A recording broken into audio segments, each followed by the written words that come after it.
patriarchs assumed the throne, they had to change the royal succession with all of the humans, animals, and women and children going behind the first king.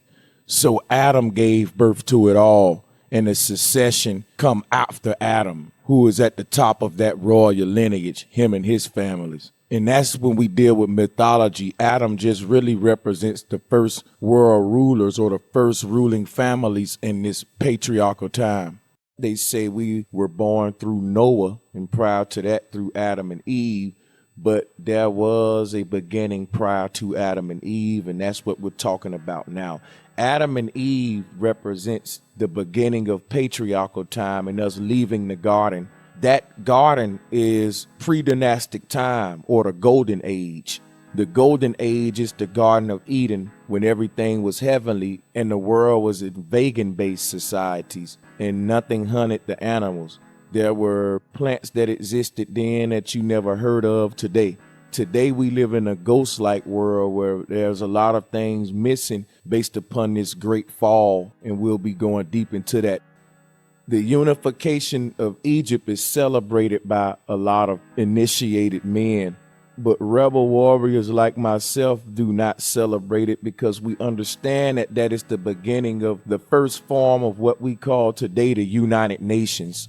The first two powerhouses to unite were Greece and Egypt, and these are the main two cultures that influence the world today. Pope Gregory's calendar is the foundation of all of the timeline deception, as well as the space programs and everything that will be associated with the calendar, such as the movement of the stars and all of this. They had to make the timeline deception possible. So why was a new calendar necessary? Because pre-dynastic calendars were centered around crops, planting, gardening, and patriarchal modern-day calendars such as the Gregorian calendar were mainly centered around the movement of herds and hunting and the succession of the rulers at that time. This is why time is off today. They got us away from syncing time by the stars. Everyone under Pope Gregory's spell has their time synced up with the succession of the popes and the royal families. All of the world religions and scientism's timeline of evolution, everyone today under Pope Gregory's spell also have their timeline split by a sun god, which is a representative of Norma for that culture, because he was called by different names to different cultures, just like the Pope is today. This is why Jesus split their timeline, or some god split their timeline. That god is equivalent of this first male ruler who ruled under a unified Egypt, and he was known by many names, and he became the many male sun deities that rule the world today. So we know that the unification of Egypt was the beginning of the New World Order, and we've been in it for the past 7,000 years. But prior to the unification of Egypt, the land was settled with autonomous villages. That's important because autonomy is another word for sovereign, meaning villages that were ruled over by nature.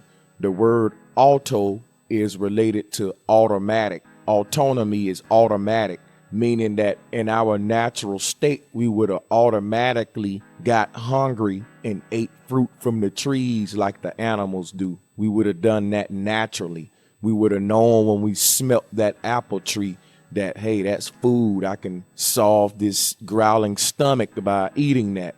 It's programmed in us to do that naturally or automatically. So a word that can be synonymous with the word natural is automatic, because naturally when you're born, your heart starts the beating. When you're conceived, you have a heartbeat, and that heartbeat is done automatically. You don't have to do it manually.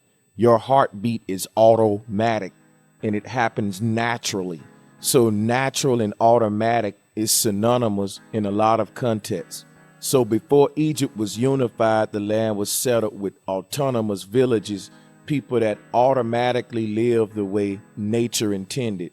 They did things that we would do naturally, like plant seeds in the ground, grow more trees, and you would naturally be a vegan because you wouldn't naturally go up to a baby chicken and say, that looks like a meal. If you gave a child a baby chicken, it would play with it, not try to eat it. Meat eating isn't natural, and the body wasn't naturally meant to digest meat. And like I said, we'll get into how veganism and the change of the diets over the timeline play into us being kicked out of the garden of Eden, or our vegan days when humans were vegans naturally. You see, hunting required tools, and the first humans didn't have sophisticated tools to do the kind of hunting that we do today to feed their villages.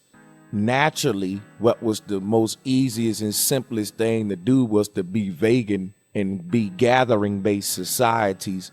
And the word gather is in the word to gather. These autonomous villages were family-based villages ruled over by women who understood the seed, the plants. If you look at women today, they are the number one planters and gardeners. My grandmother had a garden. Many of your grandmothers had a garden. Women are the number one people with green thumbs on earth to this day. If you just look at a cookout, it's always the man on the grill and the women prepping the vegetables and spices and herbs. And if you think about meat eating versus veganism, when I was a meat eater, I couldn't eat meat if it wasn't seasoned. And that says a lot, because the fact that meat only tastes good to most of us if we season it with the plant show you that you might as well just be eating the plant and not the meat. The animal ate the plant, so why wouldn't you go directly to the source? So the world we live in today with the slaughterhouses and not allowing the animals to move freely creates more deserts on the earth, because the animals help spread the plant seeds throughout the earth. So when we trap these animals on plantations and create slaughterhouses, a lot of places go barren. The rulers of the world have gotten in between humanity and nature by taking ownership of the plants and packaging the fruit and making you pay for it, as opposed to during this time of autonomous villages, you went directly to the source or the tree. Nature already made a package for that orange. Why do you need a man to pick it off of that tree and put it in a bag with his name on it? It already come in the package. It got a covering on it. Why you need it to be repackaged and sold to you when nature gave you that tree freely? This ties in to what I was telling you about Adam gaining dominion over the earth and the animals and the plants after we was tossed into this new world order patriarchy.